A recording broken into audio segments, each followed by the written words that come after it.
Hey guys, my name is Miska and welcome to Overwatch Central. Recently on this channel I've been talking a lot about gameplay, and especially competitive play, solo queue and just playing in general and trying to improve at the game. And I know some of you guys have enjoyed those videos, but today I wanted to really talk about something else that I've been thinking a lot about recently, and I think it applies and is interesting to a lot of people, and especially the audience that is not as competitive, as this is more about the Overwatch lore and story. Ryan and I always plan ahead quite a lot with videos, not necessarily exactly what we made or even the exact video topic, but we always try to look at previous years, patterns in how Blizzard have worked in the past, just to try and figure out kinda what's up next, to have a bit of a calendar about what to expect. And when doing this and thinking about this, I thought a lot about the different comics and animated shorts that have been released. I sort of realized that we really haven't gotten anywhere in the Overwatch story in a long time. To sum up the sort of Overwatch animated shorts releases and the general story progression of the Overwatch universe, let's start with the initial release and the animated shorts leading up to it, as those were hugely popular and really hyped up the game and got a lot of people very interested in the game, and they sort of came out over time. Blizzard released quite a lot leading up to the launch of Overwatch and just after, I believe, as well. But point is that we got the Last Bastion, the Bastion animated short at Gamescom 2016, and then after that we got the Sombra animated short Infiltration at BlizzCon 2016 as well. And this is kind of the turning point and what I wanted to kind of talk about and why I wanted to make this video. Infiltration was pretty big in terms of story.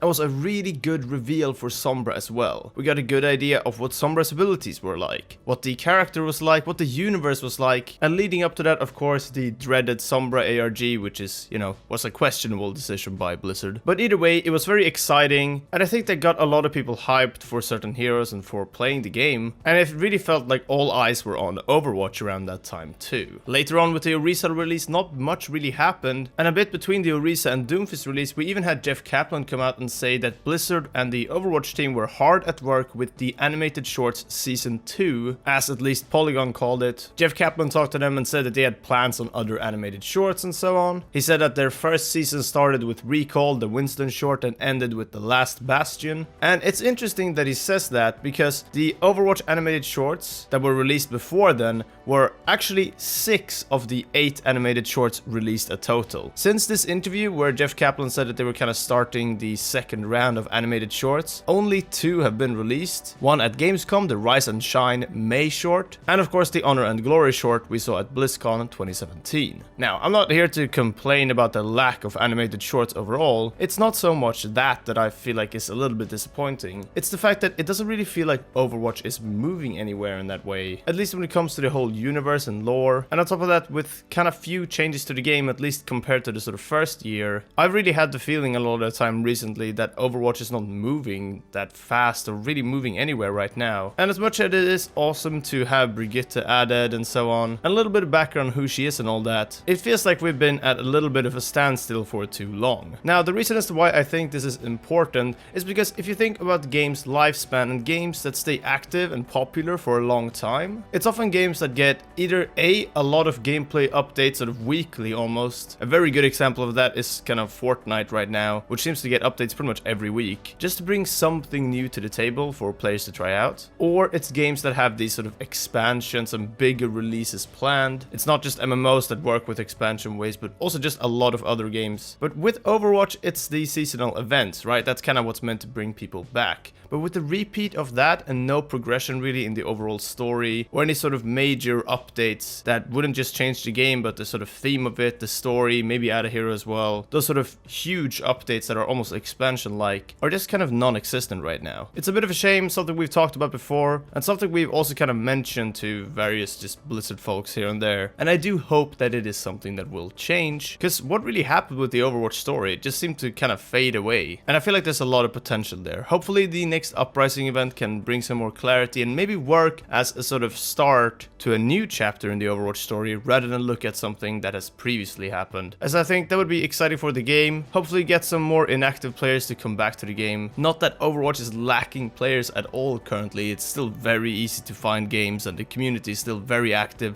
and one of the biggest gaming communities online currently, but it is a bit disappointing how the story has seemingly just kind of disappeared. I do want to point out though that we are actually looking fairly likely to be getting a comic if we follow the same pattern as the previous couple years here, as we've not had one since the Yeti Hunt comic for the Winter Wonderland event, so hopefully we will be getting some more lore bites there. Other than that though, it's basically just the Uprising event and anything potentially released together with a new hero this summer, but that is way too early to really talk about. I guess what I'm saying is that all in all, I feel like Overwatch could really use a bit of an overall update and just new chapter for the game. And as much that people feel like gameplay updates are a bit lacking in time here and there and that Blizzard aren't aggressive enough with it, the same goes for lore, overall story progression, just as much as it does for really the gameplay and ranked mode. And I want to also just sign off by asking you guys, what would you like to see in the sort of upcoming few months or so around Overwatch? We don't talk a lot about story on here, but if you want some more lore stuff, then you can definitely check out Hammy. He makes Overwatch lore videos mostly, but also a lot of other stuff. You can check out a couple of his playlists below if you want to sort of catch up on some Overwatch lore. But yeah, that's basically it for this video. I just really want to try and bring back this sort of lore discussion and just ask really, like, where has the Overwatch lore and story gone? It seems to have just faded away. Alright, that's it for this video. Thanks again for watching. Subscribe for more Overwatch content as per usual, and until next time, take care, and we'll see you then.